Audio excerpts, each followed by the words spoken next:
бир үйдөн 4 адамдын сөөгү табылды.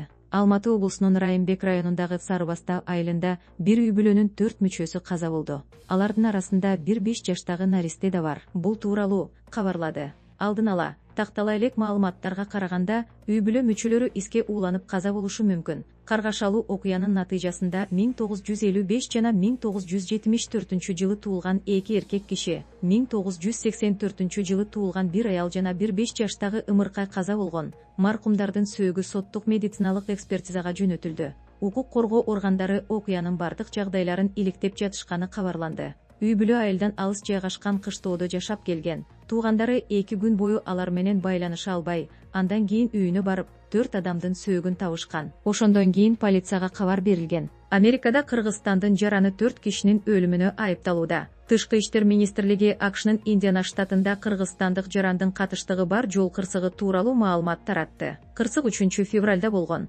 Трактын 30 жаштагы айдоочусу Бекжан Бейшекеев каршы тилкеге чыгып, кичи автобус менен кагышканы айтылат. Натыйжада 4 киши көз жумган. Мындан тышкары, кыргызстандыктын АКШка мыйзамсыз кирип, Пенсильвания штатынан коммерциялык айдоочулук күбөлүк алганы белгиленген. Басылмасы кыргызстандык айдоочу учурда камакта экенин билдирди. Тимдин айтымында, учурда өлкөнүн АКШтагы дипломатиялык өкүлчүлүктөрү окуянын бардык жагдайларын, кармалган жарандын укуктук макамын, ошондой эле ага консулдук укуктук жардам көрсөтүү маселелерин тактап жатканын белгиледи. Сыймык Жапыкеев өзү тууралуу чагымчыл маалыматтар тарап жатканын билдирди. Жоюлуп кеткен экономикалык кылмыштарга каршы күрөш кызматынын башчысы Сыймык Жапыкеев социалдык тармактарда өзү тууралуу чагымчыл мүнөздөгү маалыматтар тарап жатканын билдирди. Ал Фейсбуктагы баракчасына мурдагы партиялашы менен мушташканы тууралуу сөздөрдү жокко чыгарды. Ошол эле маалда ага милициядан келип кетишкенин билдирди. Бирок себебин тактаган жок. Урматтуу достор, интернет айдыңында мени провокация кылып, арзан ушак тараткандар көбөйдү. Мен үйдө тынч эле отурам. Эч кимге тийишкен жокмун. Эч кимди сабаган эмесмин. Кечээ милициядамбыз деп формасы жок келишти. Экинчисинде 2 формачан милиция кызматкери келди. Аларга эшикти ачып сүйлөштүм. Мен азыр саясаты жок, тынч жатсам дагы жөн жаткырбай, жок жерден мага жала жапканды токтотпой коюшту, деп жазды Жапыкеев. Ички иштер министрлиги милиция кызматкерлери Жапыкеевке кандай себептер менен барганы тууралуу азырынча маалымат бере элек. Өткөн айда убагында каржы полициясын жетектеп, мекеме жоюлгандан бери кызматсыз жүргөн генерал наамын алган Жапыкеев журналист Эрнис Кыязовго кеңири майып курган. Анда октябрь окуяларындагы ролу, президент Садыр Жапаровдун бийлиги, аны менен мамилеси тууралуу бөлүшкөн. Бирок Жапыкеевдин жазуучу Чыңгыз Айтматов тууралуу айткан сөзү кызуу талкуу жараткан. Жапыкеевдин мамлекет башчысын саналуу гана адамдар тегеректеп алган деген сөзүнө президенттик администрациянын маалыматтык саясат бөлүмүнүн башчысы Дайырбек Орунбеков жооп берип, анын айткандарын четке каккан. Бул маектен кийин журналист Эрнис Кыязов улуттук коопсуздук мамлекеттик комитетине кирип чыкканы белгилүү болгон. Таласта аялына май чачып, өрттөөгө аракет кылган жаран кармалды. Талас облустук ички иштер башкармалыгы аялына май чачып, өрттөөгө аракет кылган жаран кармалганын билдирди. Мекеменин басма сөз кызматы маалымдагандай, 5 февралда 28 жаштагы аттуу келин арыз менен кайрылып, былтыр 15 октябрда Бакай Ата районунда жолдошу үйдө ага май чачып күйгүзүп жибергенин айткан.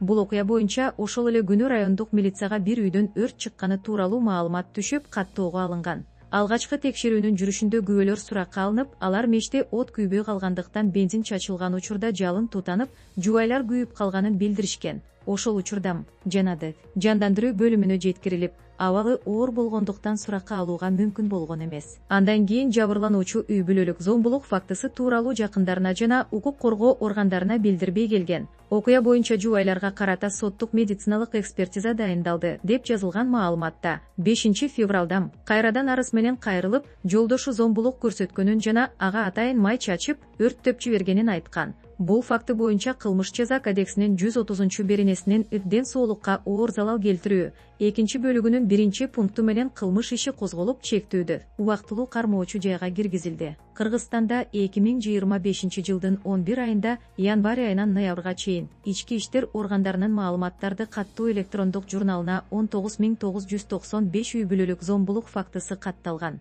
Бул 2024 жылдын алгачкы 11 айына салыштырганда 2024 жыл 15675 факты катталган, 27,5 же 4320 фактыга көп. Садыр Жапаров биринчи мугалими Кеңешкан Шаменова менен жолугуп батасын алды. Садыр Жапаров биринчи мугалими Кеңешкан Шаменова менен жолугуп батасын алды. Бул тууралуу президенттин маалымат кызматы билдирди. Өлкө башчы бүгүн 7 февралда Ысык Көл облусуна иш сапары менен барган. Ал эжекейине сабырдуулугу жана эмгеги үчүн терең ыраазычылыгын билдирген. Кеңешкан Шаменова окуучусунун ишин сыналгыдан тыкыр көзөмөлдөп турарын жана анын президент катары жетишкен ийгиликтерине чын жүрөктөн кубанарын айткан. Ал ошондой эле Садыр Жапаров бала кезинде эле дептерине эл үчүн иштейм деп жазганын эске салган. Мугалим менен окуучу өлкөдөгү өзгөрүүлөр тууралуу да ой бөлүшүп, аймактык аэропорттордун ишке берилишин, айыл кыштактардын көрктөндүрүлүшүн жана чек ара маселелеринин чечилишин талкуулашкан.